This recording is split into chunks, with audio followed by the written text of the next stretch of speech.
Muy buenos días a cada uno de ustedes, hermanos. Espero que se encuentren de maravilla.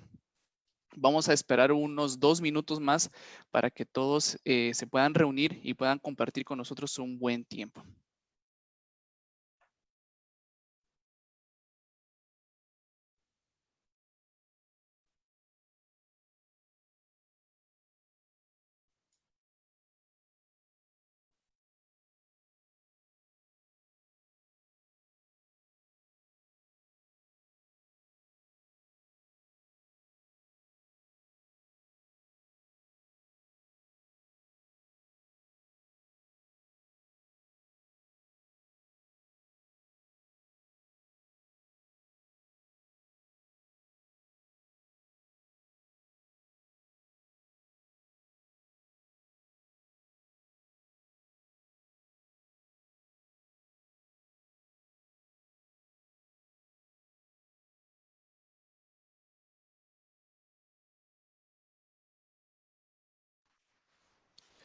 Bueno, vamos a dar inicio. Mucho gusto, mi nombre es Abraham Sánchez. De parte de DORT Publicaciones venimos a dar esta grata información sobre nuestro nuevo libro que estamos publicando sobre la teología helénica de Turretini. Así que buenas tardes a todas las personas que nos están transmitiendo, a todos los hermanos que nos están viendo, también del otro lado del mundo, en las tierras anglosajonas. Espero que se encuentren muy bien. Por mi otra parte, tenemos aquí a Israel Guerrero, quien nos va a acompañar en toda la entrevista. Él es el que nos va a asesorar, nos va a dar toda la información sobre Turretini, quién es Turretini, por qué es tan importante que nosotros conozcamos de él. Así que, Israel, qué gusto tenerte aquí con nosotros. Bienvenido. Solo que no te escuchas, Israel. Estás en mute. ¿Y ahora? Ahora te escuchamos. Perfecto. Hola a todos. Gracias por la cordial invitación. Estoy muy contento de poder compartir este tiempo con ustedes. Excelente, Israel. Bueno, para dar un poquito de preámbulo sobre quién es Israel, Israel se encuentra casado actualmente con Camila, tiene una pequeña hija que se llama Emma y también está esperando una nueva nena, entonces nos gozamos mucho de esa gran noticia. Israel empieza sus estudios de teología en Chile, justamente cuando aún estaba trabajando por allá en Chile, también se une a una pequeña iglesia que le permite estudiar la parte de teología. Posteriormente se va a Escocia y empieza su máster en teología, en el cual se especializa en la teología del pacto, en lo cual nos va a hablar un poco sobre ello al momento que lleguemos a este tema de Turretini. Y actualmente está sacando un doctorado en teología sistemática. Así que parte de los temas que vamos a ir abordando van a ser muchas de los expertices que Israel tiene y sobre todo algo que realmente a Israel le encanta, que es hablar un poco del escolasticismo. Así que creo que vamos a pasar un excelente tiempo. Nos alegra tenerte acá y antes que yo te pueda brindar la palabra, bueno, claro está que esta es una entrevista informativa sobre Francois Turretini. Sin embargo, también nosotros quisiéramos que esta entrevista estuviera cargada de dos aspectos. Primero, un carácter informativo y educativo, pero no solo eso. No quisiéramos que cada uno de ustedes se fuera únicamente sabiendo o teniendo más información de la que ya tienen, sino que también quisiéramos que ustedes llevaran una pequeña reflexión de lo que realmente vale hoy en día lo que Turretini hace algunos años había predicado. Así que nosotros no quisiéramos crear una dicotomía en lo académico y lo práctico. Justamente Turretini lo que no hacía era eso, sino que él lo que hacía era juntar lo académico con lo práctico y él como resultado tenía una vida piadosa, que es lo que vamos a ir viendo. Así que Israel, nuevamente te damos la bienvenida. Le damos la bienvenida también a todos los que se están uniendo desde Guatemala, desde Perú, desde Chile. Que Dios les bendiga y espero que sean estos siguientes minutos de mucha bendición para cada uno de ustedes. Así que nada más que enfatizar, entremos a lo que nos compete. Vamos a empezar abordando algunas características de este gran autor llamado por muchos Francois Frank Turretini. Aquí Israel es el que nos va a iluminar realmente quién es. Así que vamos a empezar con unas pequeñas características de su vida. Entonces, Israel, cuéntanos un poco de la vida de Francois Turretini. ¿Quién fue Francois Turretini?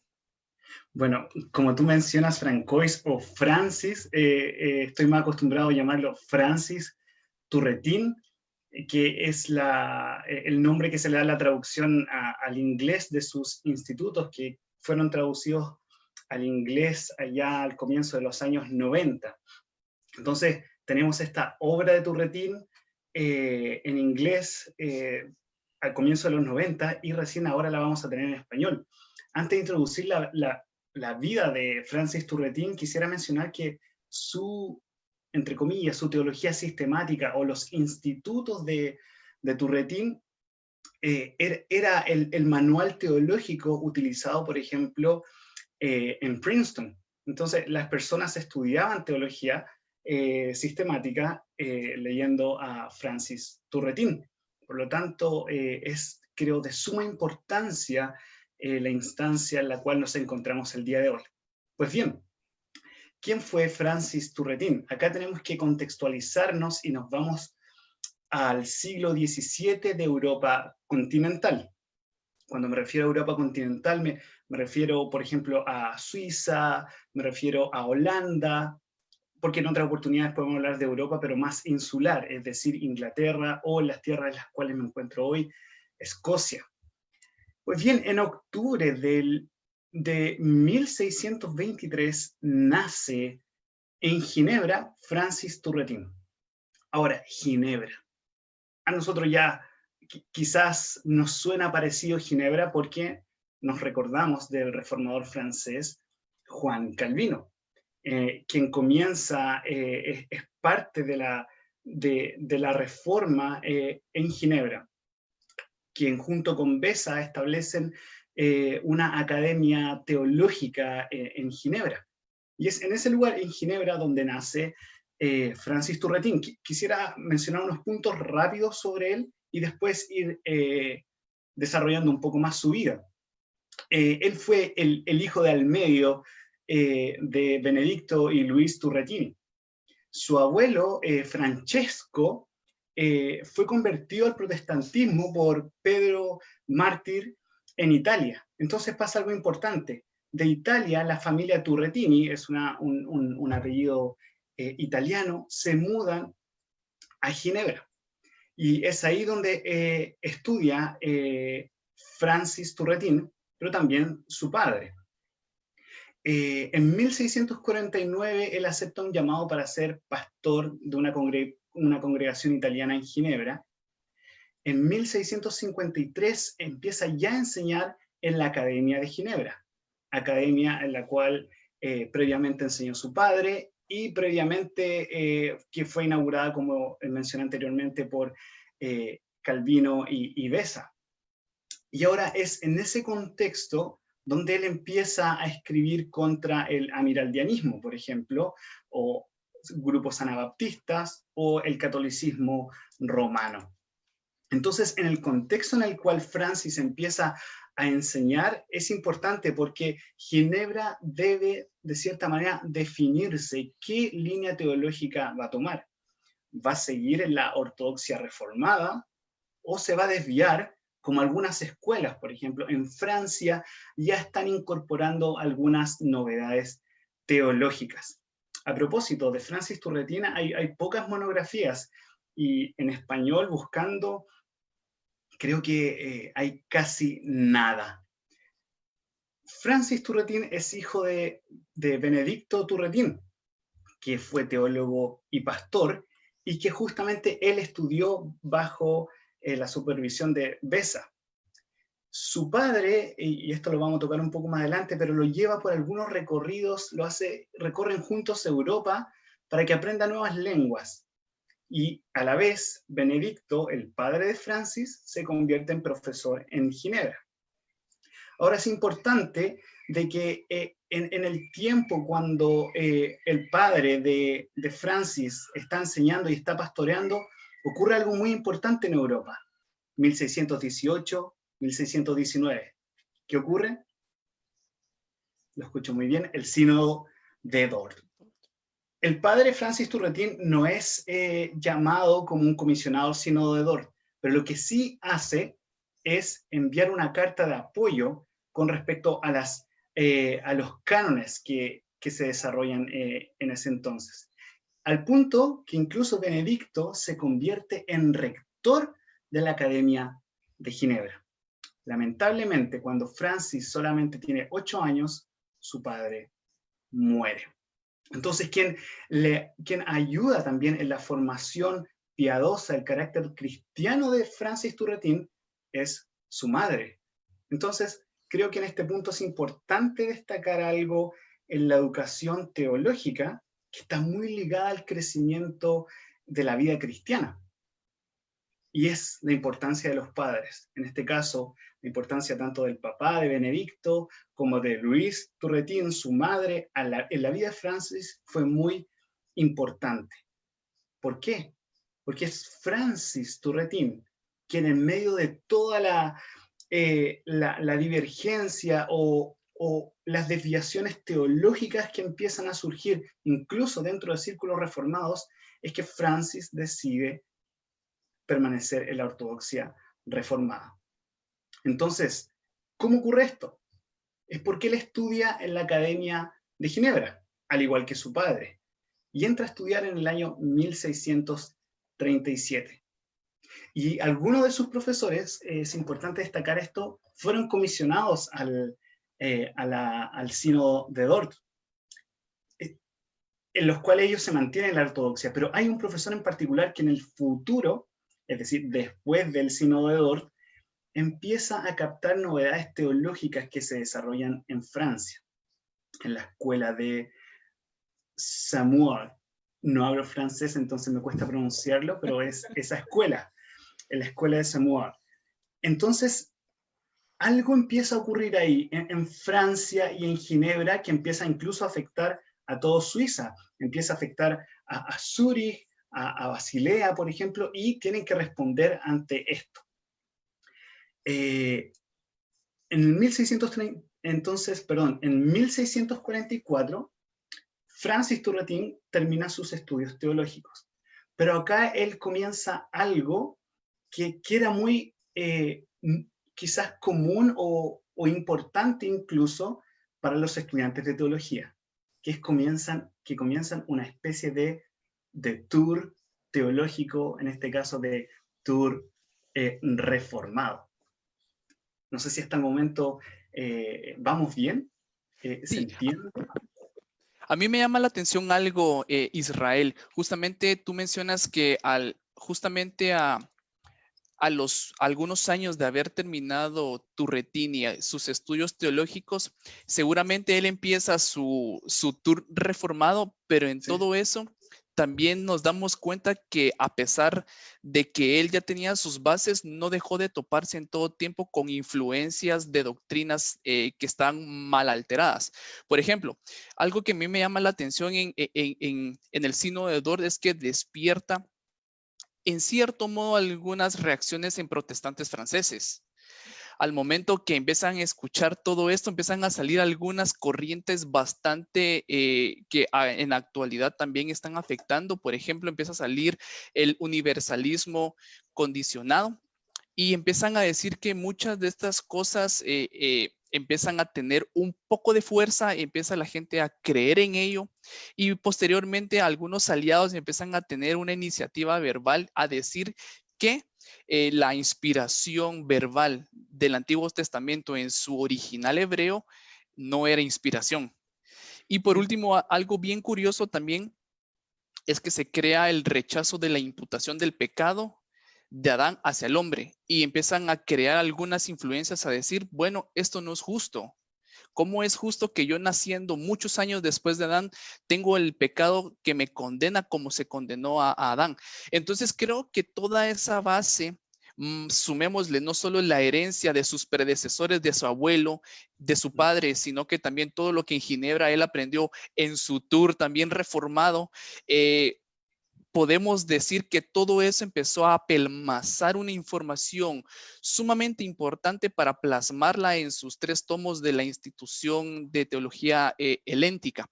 Entonces, viéndolo de este punto, antes de que te interrumpiera, ¿cómo crees que Turretini, después de tener su formación académica, después de ver la vida piadosa de sus antecesores, ahora viene a ver algunos de sus maestros y algunos de los contemporáneos a traer algunas herejías a la actualidad que muchas personas en Francia empiezan a creer? ¿Cómo fue que Turretini, en cierto modo, a través de sus tomos, empieza a generar ese cambio de pensamiento? Sí, es justamente, yo creo que tocamos un punto importante en la formación teológica de Turretín y que creo que es importante poder conocer, destacar y también aplicarlo de manera contextualizada a cada uno de los distintos contextos que nos encontramos cada uno de nosotros, quienes nos están escuchando o viendo. ¿Y qué es lo que pasa? Francis Turretín termina sus estudios teológicos, su formación teológica ortodoxa, y comienza este tour, esta especie de peregrinaje reformado, que como dije, era algo común entre los estudiantes de teología o aquellos que tomaban una metodología escolástica para desarrollar sus propuestas teológicas. Entonces, ¿qué es lo que pasa? Él, por ejemplo, viaja a Holanda, viaja a Leiden, viaja a Utrecht, y en Utrecht él se encuentra, por ejemplo, con el gran profesor Gisbertus Fuchsius, que fue uno de los grandes representantes de un movimiento reformado que fue paralelo al puritanismo inglés y al cierto puritanismo escocés, y Gisbertus Fuchsius fue uno de los representantes de la Nadere Reformatio. Y la Nadere Reformatio se destaca por esto, por su academia, por su, en primer lugar, amor por el Señor, amor por la doctrina, que eso los lleva a formarse de buena manera, a adquirir una buena educación teológica, académica, escolástica, pero a tal punto era tan profunda y seria la formación teológica que los llevaba a escribir tratados con respecto a la práctica de la piedad, o un concepto en latín que es, la praxis pietatis, o la práctica de la piedad. Entonces, ¿a qué voy con esto? Que Francis Turretín se encuentra con estos grandes teólogos de la Nadere Reformatio, donde él puede ver lo mismo que se está desarrollando en Ginebra. Es decir, una profunda academia ligada a una profunda piedad para una verdadera reforma, no solamente una reforma intelectual, no solamente una reforma en lo que concierne a la adquisición de conceptos teológicos, sino a una reforma que es provocada, causada y que tiene solamente como fin Dios mismo. Entonces, él vio esto, una buena formación teológica, con una buena, con una piedad ardiente, una piedad que realmente glorificaba a Dios. Eso es lo que él vive en Holanda. Después de Holanda, en este peregrinaje reformado, que por ejemplo Jacobo Arminio también lo hizo, Francis Turretín de Holanda baja a Francia. ¿Y qué estaba ocurriendo en Francia? Lo que tú dijiste, este universalismo hipotético, que es lo que se conoce como el amiraldianismo. Y de hecho, él se sienta a escuchar cátedras de Moisés Amiraldo, el fundador de uno de los fundadores, porque en realidad fue discípulo de John Cameron, que fue otro teólogo que abogaba por este universalismo hipotético. Entonces, él se sienta a escuchar. Él de primera fuente entiende qué es el amiraldianismo o el universalismo hipotético, que para los que están escuchando, esto no es una clase de decretos, esto por supuesto, pero la cual aboga, tal como menciona Hodge, y acá quiero recomendar un buen libro para aquellos que quieran especializarse o estudiar un poco el tema de los decretos, el tema de la expiación, que la teología reformada siempre ha abogado por una expiación específica hacia el pueblo del Señor, que está ligado a la teología del pacto, pero quiero recomendar este libro, no sé si lo pueden ver, pero es, no sé si se... The Atonement se llama, o la expiación por Hodge. Bueno, no sé, pero esta es una copia de Hodge, y es justamente Hodge quien, para hablar de la expiación y para describir el amiraldianismo y para defender la posición reformada, es que Hodge recurre a Francis Turretin. Entonces el amiraldianismo postula dos decretos, un decreto en el cual es universal, en el cual Dios decreta la salvación de todos los hombres, pero en la cual está condicionada a la fe de ellos, pero como todos los hombres son incapaces de creer, luego hay un segundo decreto que indica un decreto solamente para los elegidos, una salvación para los elegidos. Entonces hay una contradicción ahí. La cosa es que Francis Turretin escucha estos movimientos de primera mano. Escucha, por ejemplo, estas cosas como profesores de la misma escuela de Samur que niegan la imputación inmediata del pecado de Adán.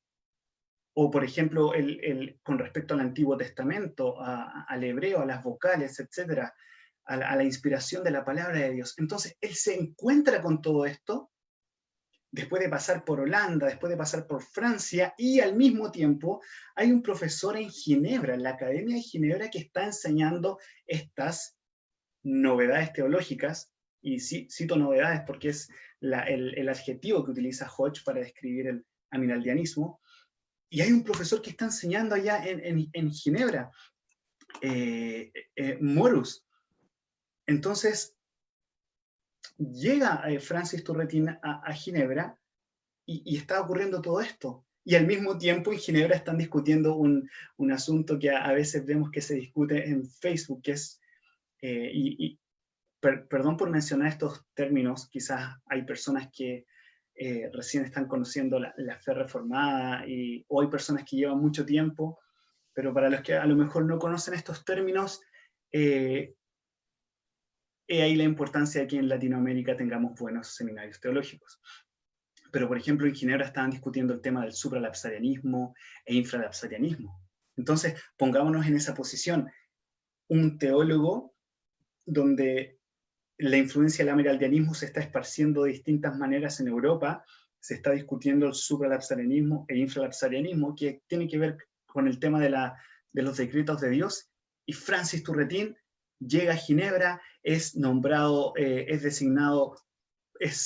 ordenado pastor. En el año 1652 comienza a enseñar en Ginebra, y luego en el año 1564 es elegido rector de la academia, tal como previamente su padre fue elegido. Pero ya el asunto del amiraldianismo empieza a molestar a los cantones, empieza a molestar a algunas localidades de Suiza. Es por eso que Francis Turretin le escribe a otro teólogo que estaba en Zúrich, Zúrich, una ciudad muy importante también para la teología reformada. En Zúrich previamente nosotros tenemos a Zwinglio, después tenemos en Zúrich, posterior a Zwinglio, tenemos a Heinrich Bullinger, y luego Francis Turretin le escribe a otro importante teólogo, y que creo que es desconocido también en nuestros contextos hispanohablantes, y que es Johann Heidegger, que fue otro teólogo cuya sistemática también se enseñaba. Y perdónenme, pero acá no, como a veces se dice en Chile, no vengo a vender ni a regalar o algo así, pero por ejemplo, este era otro libro que se enseñaba en las academias reformadas. Y si se dan cuenta, tiene un nombre bastante particular ahí, que es de Marrow, que significa la médula o lo esencial, el núcleo con respecto a la teología. Y para los que quizás han estudiado un poco más, se pueden recordar que hay otros títulos relacionados con The Marrow. Por ejemplo, William Ames escribió una Marrow,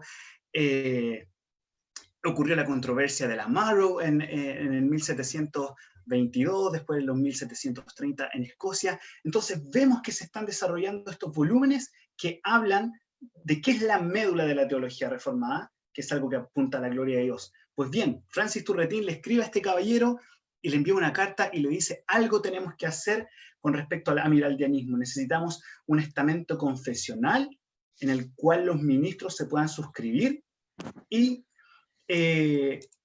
poder decir, esto es la fe reformada.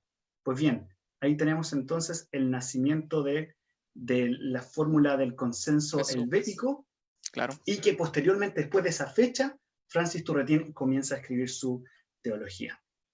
Bueno, y justamente este consenso helvético de los 26 cánones con que se conforma, me parece algo bien curioso porque justamente la forma en que se van desglosando estos 26 cánones hacen referencia a algunos tópicos en general donde están refutando de forma contundente algunas corrientes, como has mencionado, que venían ya deslumbrando a todos sus oyentes. Por ejemplo, la parte de la justificación, la imputación del pecado directo de Adán hacia toda la humanidad, la salvación de los elegidos por el Señor también. Entonces, creo que estos 26 cánones que vienen a partir de 1675 en adelante para la iglesia como una herencia reformada, creo que viene a ser de mucha ayuda.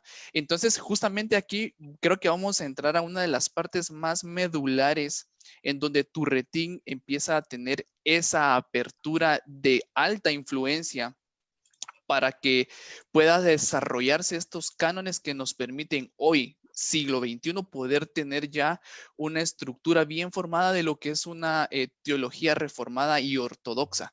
Así que en esta parte del consenso helvético es donde viene Turretin y tiene una gran influencia. Entonces, ¿cómo es que en este momento, porque pasamos desde el Sínodo de Dort 56 años después y caemos ¿cómo se llama? 1675 con el consenso helvético. ¿Cómo es que este sínodo de Dort, donde aparentemente el padre de Turretini tuvo una pequeña, no influencia, pero sí una aprobación escrita de todos los cánones que se hicieron ahí de una forma muy amplia? ¿Cómo esto, el sínodo de Dort, viene a facilitar para Turretini la construcción del consenso helvético que hoy conocemos como parte de la herencia reformada? Sí, ese punto es importante porque lo que hace, y esto es algo que menciona Babbing también con respecto a la teología reformada y la teología cristiana en sí, y por lo tanto la teología reformada va creciendo orgánicamente a lo largo del tiempo, a lo largo de los siglos, por lo tanto no se queda estancada. Tenemos en el año en 1563 un catecismo de Heidelberg, por ejemplo, después 1618, 1619 tenemos los cánones de Dort, pero luego ocurre esta controversia. Entonces, ¿qué es lo que pasa?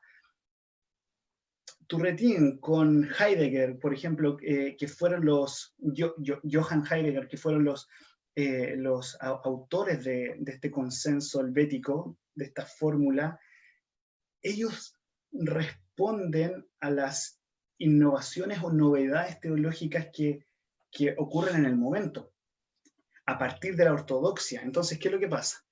Es un poco como lo vemos nosotros en la teología del pacto reformada. Vemos que la teología del pacto es una doctrina que se va desarrollando a lo largo de la historia de la salvación.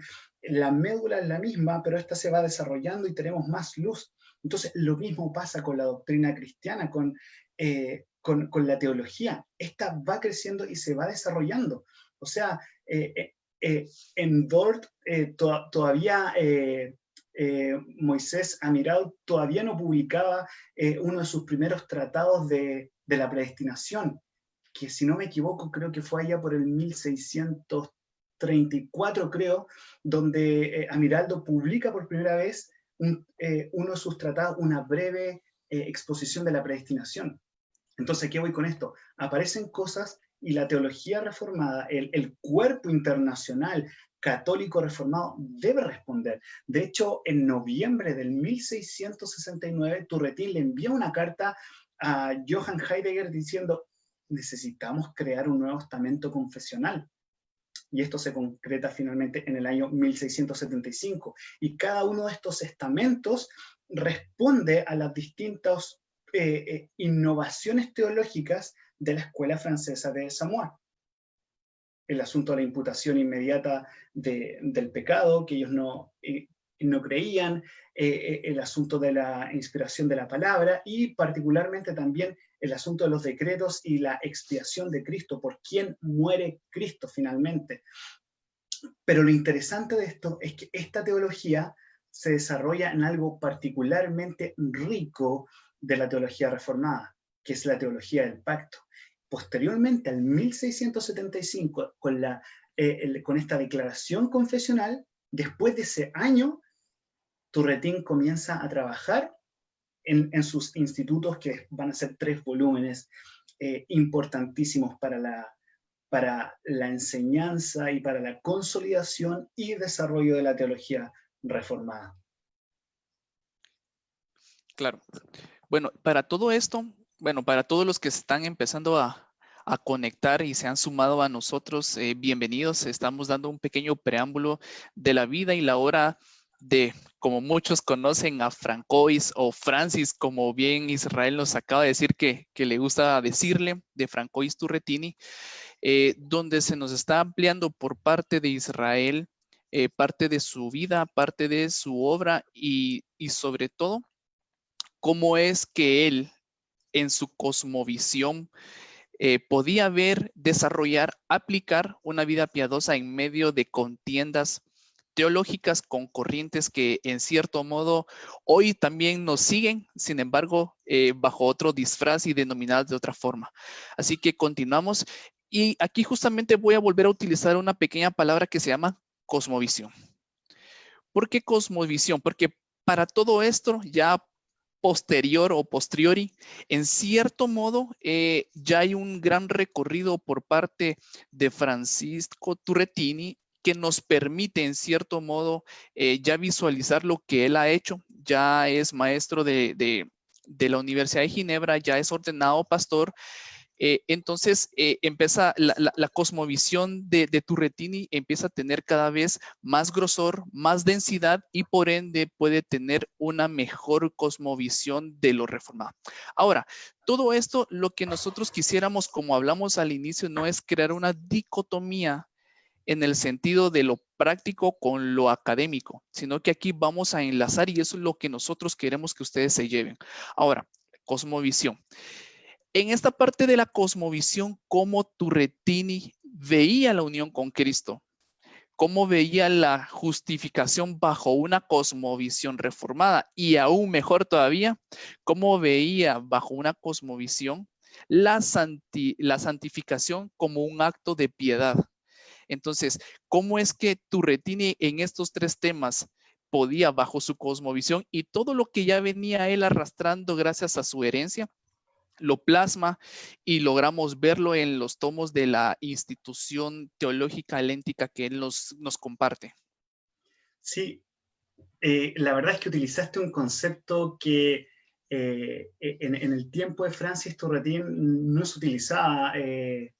O sea, la idea de fondo estaba, pero el concepto, por ejemplo, de cosmovisión se desarrolla posteriormente, quizás unos siglos más adelante. Pero eso no quiere decir que ellos no tenían una cosmovisión, todo lo contrario. Ellos tenían una manera de ver el mundo. Y acá permíteme hacer un paréntesis, porque ya que estamos hablando de teología reformada, uno de los aspectos de la teología reformada es su catolicidad, esta catolicidad que se extiende en reconocer el cuerpo de Cristo en la unidad de la palabra, en la unidad de la ortodoxia, y es a partir de esta unidad en la cual hay una diversidad en el cuerpo de Cristo, en la cual no todos son una oreja, una mano, etc. ¿A qué me refiero con esto? De que, así como Turretin compartía con Johann Heidegger, por ejemplo, en Zúrich, al ver esta catolicidad reformada y este desarrollo, quisiera extenderme un poco a otro teólogo reformado que vivió muchos siglos después que Francis Turretin y que es un teólogo que ahora es el objeto de mi investigación doctoral, y que es Herman Bavinck. Y Herman Bavinck escribió un libro que se llamaba justamente Cosmovisión Cristiana, y que creo que él el año... Sí, el año pasado recién fue publicado del holandés al inglés. E interesantemente, Bavinck habla de una cosmo y vida visión. Es decir, cómo ve todo lo creado, pero cómo también ve la vida propia y toda la vida en sí. Entonces es un concepto muy amplio. Entonces, Bavinck escribe en el 1904, y perdón por desviarme de Turretín, pero incluso Bavinck cita a Turretín, pero él, para hablar del problema que existe, y que creo que quizás este problema puede lamentablemente estar en medio nuestro, es que Bavinck describe lo siguiente, y cito acá: hay una desconexión, no hay una armonía, cito, entre nuestro pensamiento y sentimiento, entre nuestra voluntad y nuestro actuar. Hay una discordia entre la religión y la cultura, entre la ciencia y la vida. ¿A qué voy con esto? Que Bavinck describe el problema de la modernidad en ese entonces, de la cosmovisión, de una cosmovisión caída, es que se disocia el pensar con el sentir, con el actuar. Entonces, Bavinck aboga porque todo esto debe ser desarrollado correctamente. Y esto es lo que hace Francis Turretin. Y ahora por eso vuelvo a Francis Turretin. Es que, citando una palabra que, como dije, es acuñada posteriormente a Turretin, pero la forma de ver la teología, la forma de hacer teología es involucrando todo el ser del hombre, el intelecto, los afectos, el actuar, todo. De hecho, permíteme citar un poco la misma institución de Turretini. Cuando Turretin dice en su primer apartado, en la pregunta 7, creo, porque Turretin cómo se desarrolla la institución a través de tópicos, y después de cada tópico hay preguntas, pero cada pregunta tiene puntos, entonces es una clara desarrollo escolástico reformado, lo que hace Turretin, que podemos discutirlo en otra instancia, que es el escolasticismo reformado, que dicho sea de paso, es algo que creo que sí o sí se debería enseñar en los seminarios, por lo menos en los seminarios reformados. Pero la cosa es que, ¿cómo define teología? En la pregunta 7, apartado 2 del tópico 1 de la institución de Turretin, él dice: nosotros consideramos que la teología no es simplemente teorética ni simplemente práctica, sino parcialmente teorética y parcialmente práctica, en la cual al mismo tiempo conecta la teoría de la verdad con la práctica de lo bueno. Entonces, aquí voy con esto resumiendo. Para Turretin, la teología es teórico-práctica. La teología debe conocerse, debe estudiarse, pero también esto se debe llevar a la práctica. Y eso está ligado porque hay un entendimiento claro de la teología del pacto. Y es ahí donde, para responder un poco más ahora a tus preguntas, Turretin empieza a desarrollar. Por ejemplo, él dice que nosotros estamos predestinados en Cristo, pero en el contexto del pactum salutis, o en el contexto del pacto esto intratrinitario. Entonces ya vemos que la teología del pacto sigue desarrollándose después de la primera generación o del periodo temprano de la ortodoxia. Vemos que en el periodo alto de la ortodoxia, con Turretin, por ejemplo, en que, dicho sea de paso, Francis Turretin marca como un pic en la alta ortodoxia reformada. ¿Y cómo lo hace? A través de la teología del pacto. Entonces, este es solamente un paréntesis. ¿Cómo consideramos nosotros la teología del pacto, no solamente para nuestros seminarios, sino para nuestras vidas personales, para nuestra relación con los hermanos de la iglesia, con mi relación con hermanos de otras denominaciones cristianas ortodoxas también? Es decir, el pacto me hace entender todo. Y es en ese contexto donde Turretin habla de la predestinación. Y acá el punto que dice él es que la unión con Cristo es el medio por el cual Cristo comunica todos sus beneficios. Y con respecto a la justificación, Francis Turretin dice lo siguiente, que Cristo quita la culpa del pecado y también quita el poder y la corrupción del pecado por la eficacia del Espíritu. Entonces, el oyente que estuvo atento a esto puede identificar dos elementos acá, justificación y santificación. Y todo es en Cristo, en el contexto del pacto aplicado por el Espíritu Santo. Por lo tanto, nuevamente vemos esta teología profundamente trinitaria y a la vez pactual. Todos los beneficios de la redención se ven en términos pactuales. Y acá, permíteme solamente seguir con esto, porque en el asunto de la unión con Cristo, en el asunto de la justificación y en el asunto de la santificación, hay un elemento que es muy importante, que es la fe. Y la fe, Francis Turretin lo define como el vínculo de nuestra unión con Cristo, el cual es el fruto de la elección, él dice. Luego él dice, es el instrumento de la justificación. Luego él dice, es el principium o el principio de la santificación y el medio infalible de salvación. Y luego dice que esta fe, Francis Turretin lo desarrolla como buen teólogo reformado, desarrolla estos tres elementos de la fe: la notitia, el ascensus y la fiducia, es decir, el elemento intelectual, el elemento de asentir, donde tú asientes al Evangelio, pero también donde está la confianza, donde tú abrazas a Cristo. Es decir, en su definición de fe está involucrado el intelecto, las emociones y la voluntad. Entonces es algo realmente fantástico lo que hace Francis Turretin. ¿Para qué hablar más del pacto de gracia? Por ejemplo, ayer estaba revisando un poco la definición de pacto de gracia y quería postearlo en Facebook antes de la entrevista, pero no alcancé. Pero mira una definición muy precisa, obviamente la desarrolla. ¿Y por qué doy estas definiciones cortitas? Porque quiero que las personas que nos están escuchando puedan adquirir esta teología reformada, esta teología sistemática, estos tres volúmenes que van a ser de beneficio para la iglesia. ¿Y él cómo define el pacto de gracia?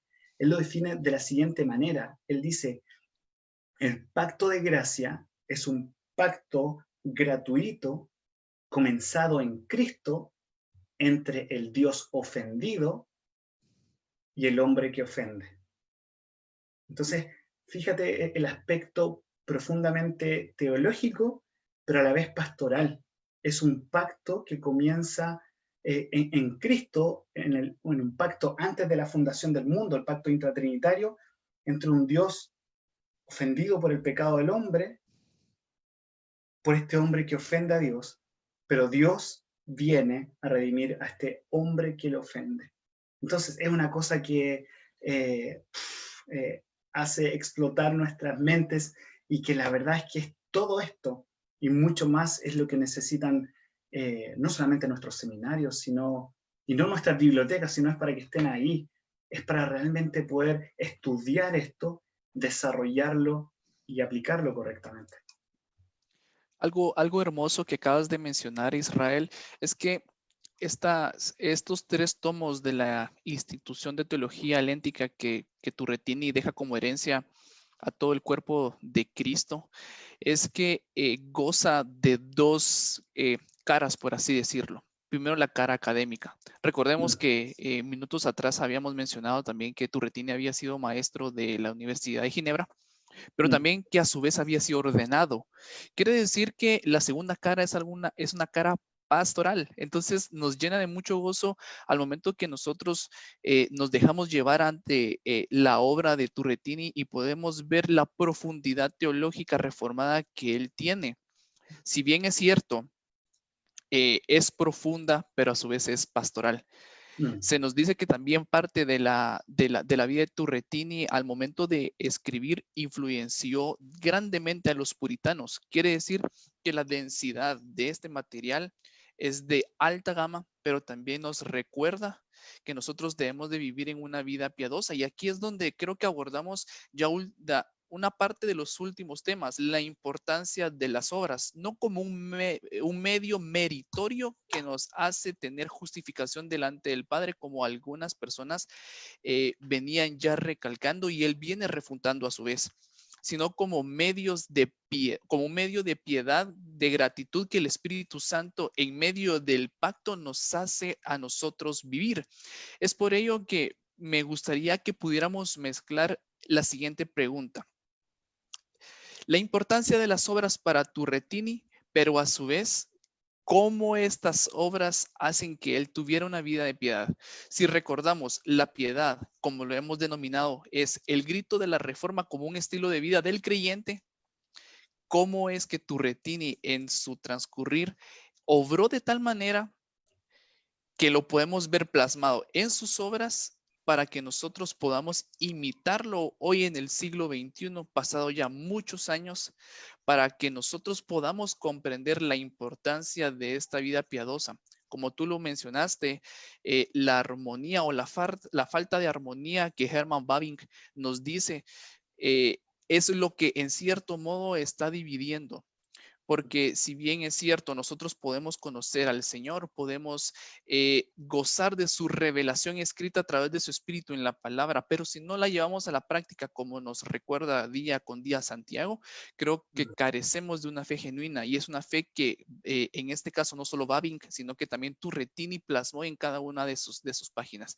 Entonces, viendo toda esta parte, ¿cómo pudiéramos explicar la piedad con el concepto que mencionaste, que la teología es parcialmente teórica o teorética y a su vez práctica, y cómo nosotros podemos implementarlos actualmente en un siglo XXI tan adulterado, no solo por corrientes teológicas, sino por liberalismo aparentemente cristiano? Sí, tu pregunta yo creo que es muy importante, porque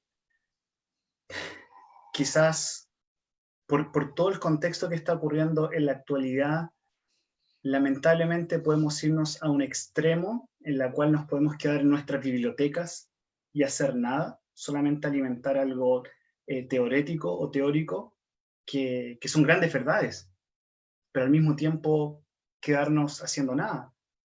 La familia Turretini, no solamente Francesco, su abuelo Turretini, Benedicto Turretini, Francis Turretini, sino que después incluso posteriormente ellos como familia fueron muy importantes para la ciudad de Ginebra. Entonces vemos cómo esta familia ayuda al desarrollo, a la estabilidad de la misma ciudad de Ginebra. Después hay otra historia, una historia un poco más triste. No todas las historias son perfectas porque están manchadas con el pecado, con nuestro pecado, lamentablemente. No la voy a mencionar después qué pasa en la familia Turretín, porque no es el tema ahora, pero yo creo que actualmente podemos ver estos dos extremos, de quedémonos solamente leyendo estos grandes tratados, compremos los 3 tomos de Turretín y soy reformado. Eso no es ser reformado. Esto se debe aplicar a la vida, esto se debe aplicar a la iglesia, y creo que hoy, uno puede decir más que nunca, pero hoy la iglesia necesita un sólido, un fuerte, un sólido fundamento teológico para poder responder de manera clara, de manera práctica, al acontecer actual que está ocurriendo a nivel mundial, por ejemplo, o en cada país. Veo lo que está ocurriendo en Chile, por ejemplo, y la iglesia, o no solamente en Chile, en Latinoamérica, las iglesias reformadas, las iglesias cristianas reformadas, necesitamos dar un mensaje, necesitamos vivir de acuerdo a un mensaje que explícitamente anuncie el evangelio y que sea para la gloria de Dios. No puede ser que nuestras prácticas reformadas tomen de ejemplo ideologías de distintos sectores políticos y no de acuerdo a nuestra confesión, a nuestra confesionalidad, o mejor dicho, de acuerdo a la palabra del Señor. Entonces, claramente la iglesia tiene que ser una voz potente en medio de la sociedad, pero para tener una voz potente no significa gritar, significa entender claramente qué es lo que creemos, y de acuerdo a lo que creemos debemos confesar, y de acuerdo a lo que confesamos debemos vivir. Por ejemplo, en el apartado de las buenas obras, Francis Turretín habla de la importancia de las buenas obras. De hecho, él dice, cito acá, debido a que las buenas obras son requeridas, no para vivir desde la ley, sino porque vivimos a través del Evangelio, no como las causas por las cuales la vida nos es dada a nosotros, sino como efectos que testifican la vida que ha sido dada a nosotros. Yo creo que un punto importante también en la teología reformada, y gloria a Dios por poder rescatar la preciosa doctrina de la justificación. Y estoy de acuerdo con Francis Turretin, porque no es una idea de Turretin, sino que es una idea reformada, que no hay que separar la justificación de la santificación. La distinguimos la justificación de la santificación, pero no hay que dividir estos beneficios, porque en Cristo estos dos beneficios son otorgados a nosotros en el contexto de pacto. Entonces, gloria a Dios por enfatizar la doctrina de la justificación, pero una correcta doctrina de la justificación será bien expuesta cuando a la vez y posterior a esta y junto con esta sea expuesta también de manera clara la doctrina de la santificación. La doctrina de la santificación de la Iglesia es muy importante, y en ese contexto Turretin habla de la importancia de las buenas obras. A tal punto son importantes nuestras buenas obras que son hechas por medio de la fe en Cristo, santificadas por el Espíritu Santo, que tendrán impacto aquí y también en el día del juicio, en la vida venidera. Entonces, eso es algo que desarrolla también Francis Turretin. Entonces, eso podría hablar. Y para finalizar con respecto a lo que tú dijiste, al concepto de piedad, el concepto de piedad es tan importante en la teología reformada que debemos tener cuidado con tener una apariencia de piedad. Yo creo que eso es muy importante también para nosotros. Hay que tener cuidado con caer en un falso, convertir la piedad en un falso pietismo, como también una piedad por la piedad que realmente está más enfocada en no sé, en aparentar algo, por eso digo, en apariencia de piedad. Que el Señor tenga misericordia de nosotros y realmente podamos vivir vidas piadosas que estén, que se desarrollen en el hogar, con mi esposa, con mis hijos, en el contexto de la iglesia, cómo estoy poniendo mis dones al servicio de la iglesia. Muchos de estos teólogos, Gisbertus Fuchsius, por ejemplo, escribían para la formación pastoral de los futuros pastores. Y veo en Latinoamérica, y creo que es importante, la importancia de la plantación de iglesias, por ejemplo. Gloria a Dios por eso. Necesitamos más iglesias que exalten el nombre de Cristo. Pero la pregunta es, ¿cómo van a ser formados los futuros pastores, los futuros ancianos, los futuros líderes, los futuros misioneros, los futuros maestros de escuela dominical, los futuros teólogos reformados? Es por eso que necesitamos la teología, los institutos. Curioso el nombre, así como Instituto de Calvino, tenemos los institutos de Turretin. Necesitamos los institutos no solamente para sacarnos una foto y subirla en Facebook o en Instagram cuando por fin lleguen esos tomos a nuestra casa. No lo necesitamos para eso. No lo necesitamos también para hacer un copy-paste de cada una de las cosas que él dijo, y si lo dijo Turretin, lo dijo Turretin, y todo lo que si no lo dijo Turretin está mal. No, esa no es la actitud reformada tampoco. Recordemos que Turretin se enfrentó a otras directrices teológicas, pero se mantuvo firme. Eso no fue nada nuevo. Herman Bavinck también posteriormente vivió lo mismo. Estudió en una institución ortodoxa, pero después estudió en la Universidad de Leiden, donde él se enfrentó al liberalismo teológico cara a cara. Pero él se mantuvo firme en la ortodoxia, y no solamente se mantuvo firme en la ortodoxia. De hecho, Bavinck es crítico, es uno de los temas que estoy estudiando ahora, pero Bavinck es crítico. Si Bavinck estuviera aquí ahora, si tomamos las 7 esferas del... No, eso es de otro programa. Pero si Bavinck estuviera vivo acá y nos ve leyendo a los grandes puritanos y citándolos, y quedándonos solamente en los puritanos o en Turretin, o en el mismo Bavinck teniendo su dogmática y solamente quedándonos en eso, y no desarrollando y no aplicando la teología reformada, Bavinck nos diría, parafraseándolo, es que eso no es teología reformada. No es un copy-paste. Sí, nos nutrimos del pasado, pero necesitamos aplicarlo a nuestro contexto en el poder del Espíritu Santo para poder construir algo ahora y también para el futuro. Entonces, por eso necesitamos a Francis Turretin, y como esta nueva editorial, Publicaciones Dort, es una editorial reformada, no se va a enojar por lo que voy a decir ahora, por supuesto que no, pero también vemos otras editoriales, Teología para Vivir, creo que próximamente también va a sacar a Wilhelmus Abrakel, el culto racional del cristiano, otra teología sistemática gloriosa. ¿Y qué es lo que necesitamos ahora?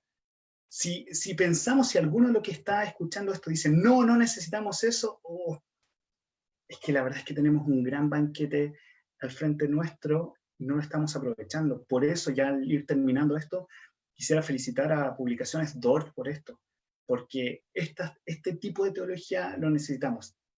Si bien tenemos a Berkhoff, que que es súper importante en español, pero que es un destilado de lo mejor de Bavinck, algunos tienen otras teologías sistemáticas, pero necesitamos estas antiguas.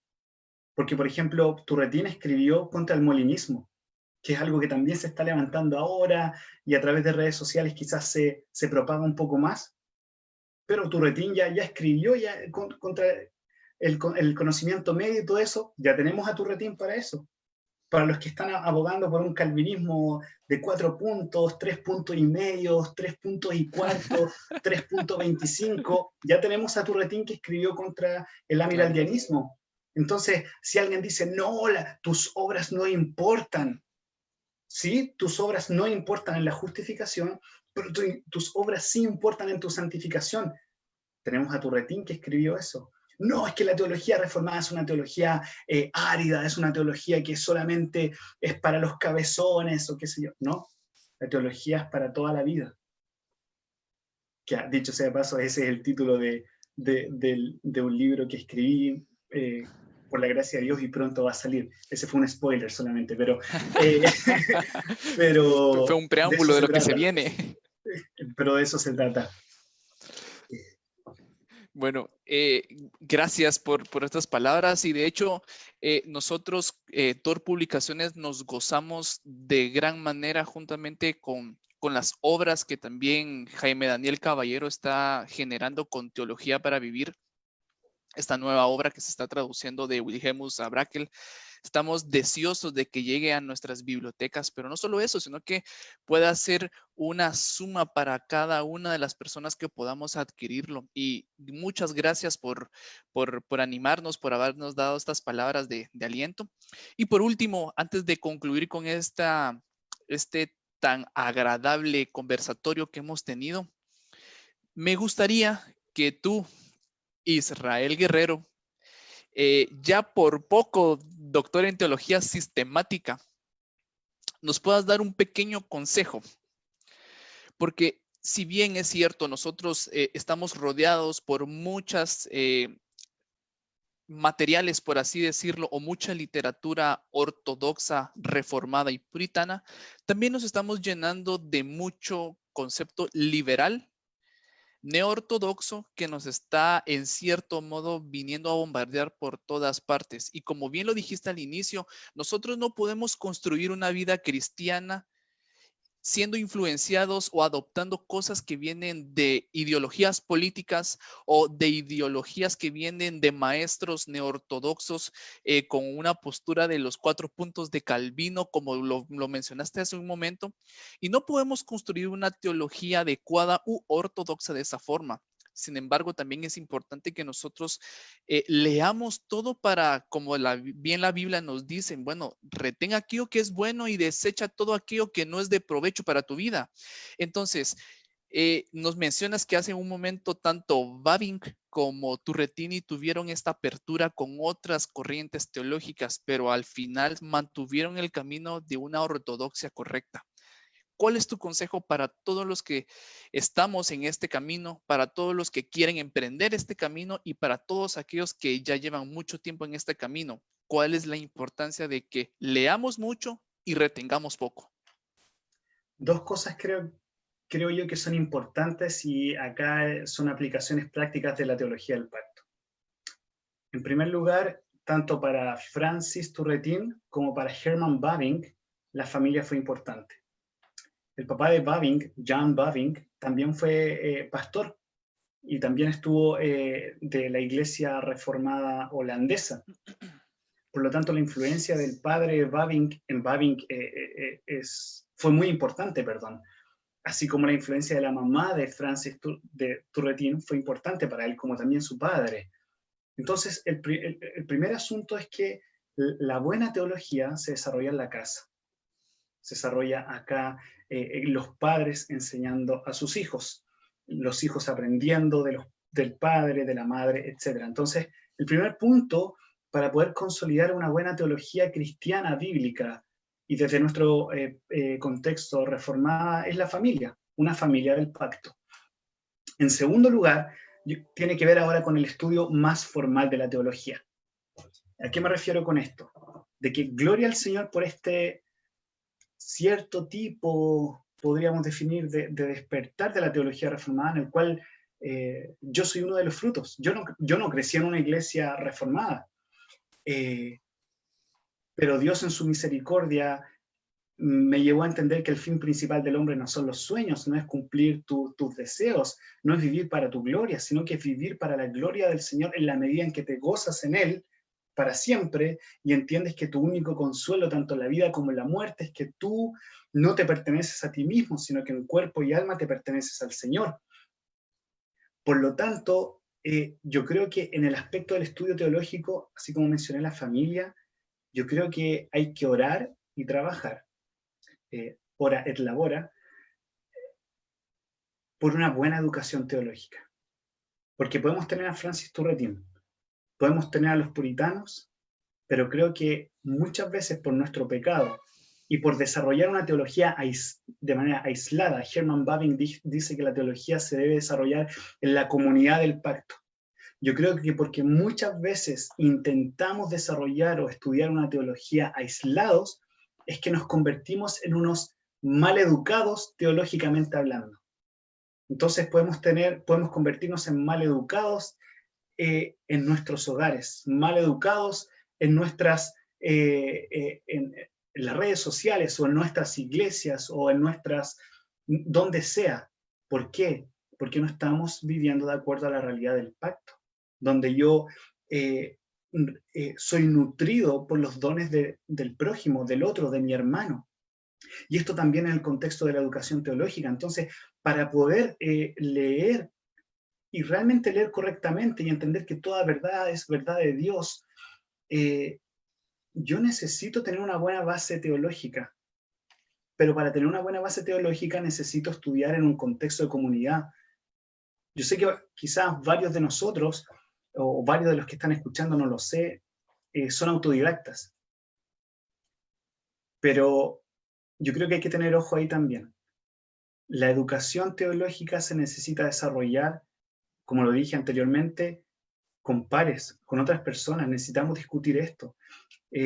Necesitamos tener un profesor o un pastor o alguien que nos enseñe a nosotros. Necesitamos aprender correctamente. Yo creo que eso falta quizás en algunos círculos reformados, una buena educación teológica, porque eso nos va a llevar ¿a qué? A estar cimentados en nuestra cosmovisión y confesionalidad reformada. Pero a la vez me va a llevar a leer quizás a un teólogo liberal. Voy a ir y leer quizás para conocer la postura de, así como Turretin estuvo al frente del amilcardianismo y lo conoció. El problema es que como no tenemos una buena educación teológica, al leer de la neortodoxia o al leer del liberalismo empezamos a tragarnos todo y ya no diferenciamos. Entonces la ortodoxia se empieza a diluir y si no hay una buena base teológica, no hay una buena base para poder vivir.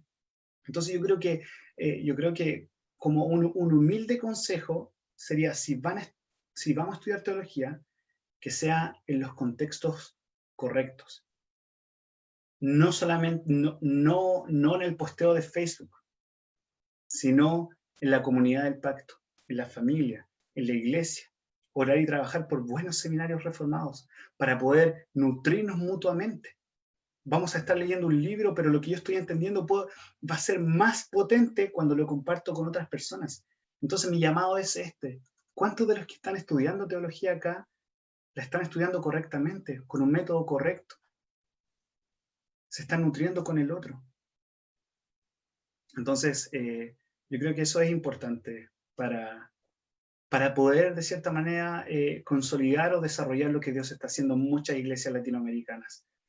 Que Dios tenga misericordia de nosotros y nos perdone por nuestra arrogancia, por nuestro orgullo, por nuestros celos, por nuestras divisiones innecesarias, porque quizás no, tú no eres supralapsario, entonces tú no eres reformado, y si no eres reformado no eres cristiano, por favor.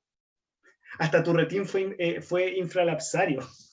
Claro. Y no tuvo problemas con leer a lo mejor a un William Perkins que fue supralapsario. Pero esas cosas no nos deberían dividir. Al contrario, una buena teología nos debería llevar a madurar en el Señor. Recuerdo esto, perdón, ya para ir cerrando, pero no pensemos que por tener muchos libros teológicos, no pensemos que por tener a Turretín en nuestras bibliotecas significa madurez espiritual o crecimiento espiritual. Yo puedo tener muchos de estos libros y si no realmente mi vida no está siendo santificada, todos estos lindos libros, lo único que van a hacer, me van a condenar más si no vivo de acuerdo a la palabra del Señor, si no vivo buscando el rostro del Señor, si no voy, si mis rodillas no se doblan para buscar al Señor, si no pido perdón a mi hermano, si no reconozco mi orgullo, si no busco la restauración, la unidad de la iglesia. Perdón por esto, pero por favor, dejemos de dañar a la iglesia con nuestro orgullo. Vivamos para el Señor. Esta es una teología tan rica que es la teología del pacto de gracia, más allá de ser las doctrinas de la gracia, son las doctrinas del pacto de gracia que me llevan a amar al Señor, a glorificar su nombre. ¿Por qué entonces estoy tan lleno de orgullo contra mi hermano?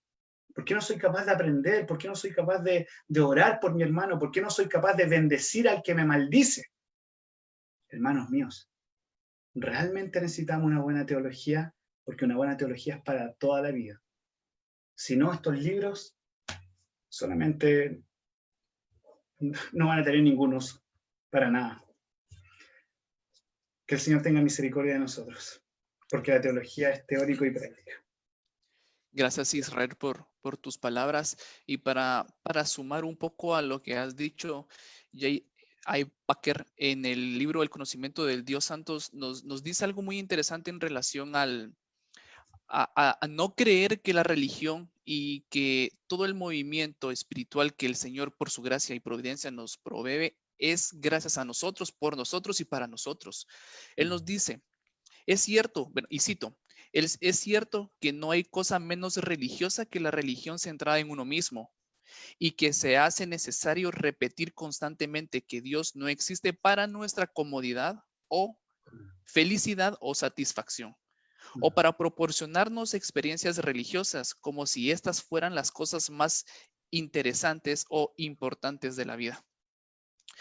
Justamente para sumar un poco a tu reflexión, debemos de ir comprendiendo día con día que si nosotros vivimos en piedad es gracias a que hay una obra redentora por parte de Jesucristo hacia nuestras vidas. Y como tú lo mencionas, el núcleo familiar se nos es dado para que nosotros crezcamos en palabra, en conocimiento, en piedad, pero sobre todo en amor para reflejar que el Señor está en nuestras vidas.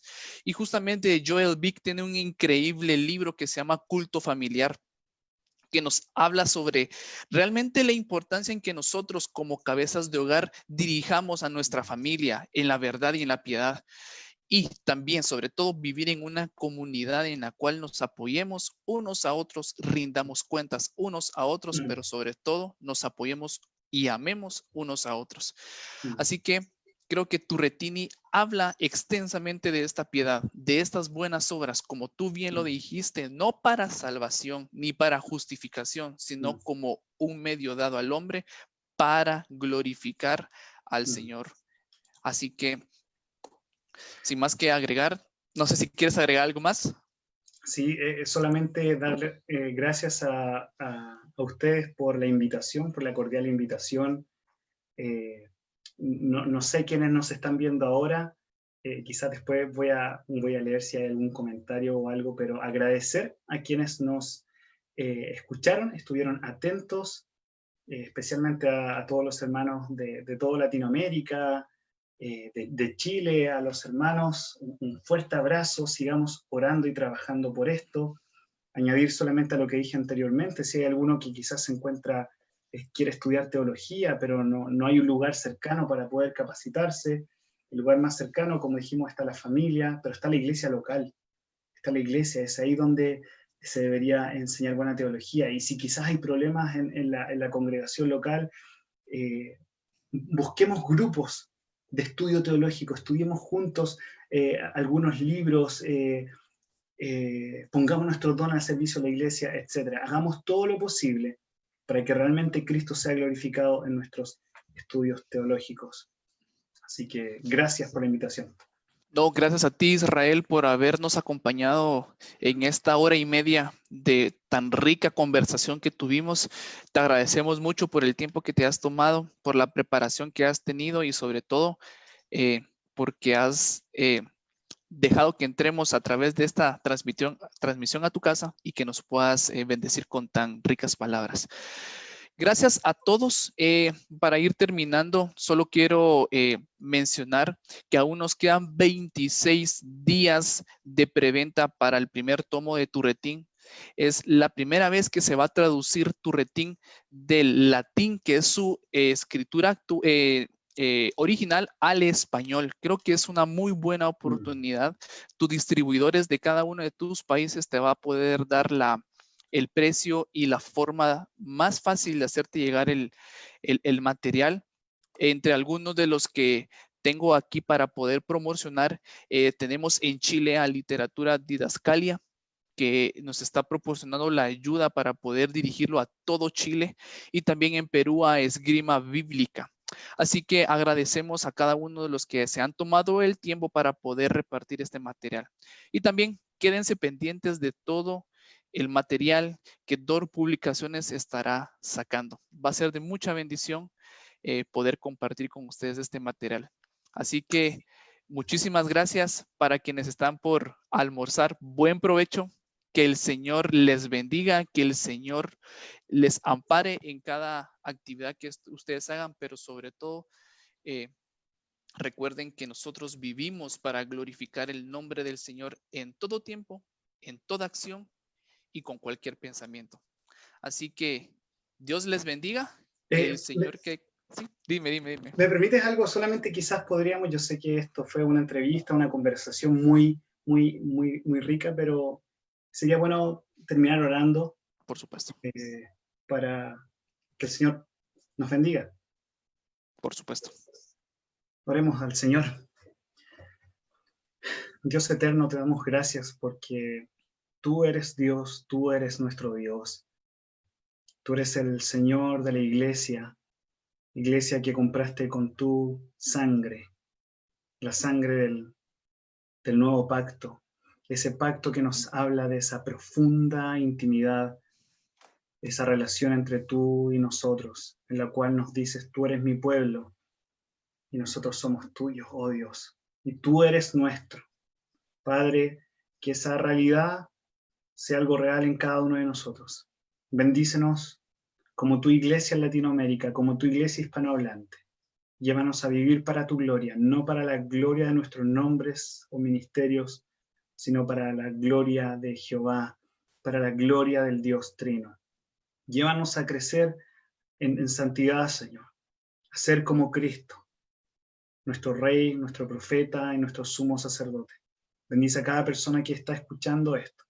Bendice nuestras vidas. Llévanos, Señor, a poder estudiar y aprender correctamente y asimilarlo y también ponerlo, Señor, por obra. Gracias por mis hermanos. Permite, Señor, que esto pueda crecer de manera gloriosa, linda, que pueda glorificar tu nombre, que estas instancias que se dan a través de de entrevistas o de la realidad de redes sociales nos permita, Señor, conectarnos unos con otros en distintos países, que de hecho eso era lo que ocurría con los antiguos puritanos o teólogos. Existía este movimiento internacional que era para tu gloria. Dios, oramos para que tú, oh Dios, en tu gracia y misericordia produzcas esto y traigas un verdadero avivamiento a nuestros corazones, a nuestras iglesias. Tráelo, Señor. Llévanos a confesar nuestros pecados, a arrepentirnos de nuestros pecados, a amar a nuestro hermano, amarte a ti y vivir para tu gloria. Todo esto te lo pedimos en el precioso nombre de Cristo. Amén. Amén. Muchas gracias, Israel, por tu oración. Y bueno, un caluroso y amoroso saludo a todos nuestros hermanos latinoamericanos, a nuestros hermanos guatemaltecos, pero especialmente a nuestros hermanos en Cristo. Así que Dios les bendiga. Deseamos que las bendiciones y misericordias del Señor sean abundantes y nuevas cada mañana, como nos lo promete en su palabra. Amén. Que Dios les bendiga y quédense pendientes de las siguientes transmisiones.